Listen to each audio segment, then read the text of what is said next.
கொடுங்க. சகோதரர்களே, ஃபித்ராவை கொடுங்க, ஃபித்ரா வாங்காதீங்க. ஏழையா இருந்தாலும் பரவாயில்ல, சபர் பண்ணுங்க. ஏன் தெரியுமா? ஃபித்ராவை நீ கொடுத்தால் முழு பரக்கத்தை அல்லாஹ் உனக்கு தருகிறான். நீ ஃபித்ரா வாங்கணும்னு வச்சுக்க, உன்னுடைய பரக்கத்தை அல்லாஹ் அவனுக்கு தருகிறான். புரியுதா உங்களுக்கு சொல்றது? கொஞ்சம் கஷ்டம் பொறுத்துக்குங்க, சம்பாதிங்க, இறங்கி சம்பாதிங்க, சுயமரியாதை வைத்துக் கொள்ளுங்கள். நீ உன்னுடைய 100 ரூபாய் நம்பினா வாழ்றது, அந்த ஒரு வைராக்க வைத்துக் கொள்ளுங்கள். இந்த நியத்தை நீ வைத்தால் அல்லாஹ் அதுல பரக்கத் செய்கிறான். அந்த வியாபாரத்தில் அல்லாஹ் உங்களுக்கு அபிவிருத்தி செய்கிறான். சொல்லு, புரியுதா உங்களுக்கு? என் சகோதரர்களே, வாங்க, எப்பவும் வாங்காதீங்க. சதகா என்பது கழிவு. அல்லாஹ் சொல்றாங்க. சரி, நிர்பந்தம், கஷ்டம், முடியல, அப்போ ஓகே. சொல்லு, புரியுதா உங்களுக்கு?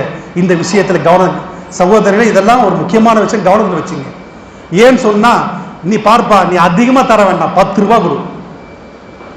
அதிகம் 10 ரூபாய் நீ கொடு, 10 ரூபாய் வாங்காத.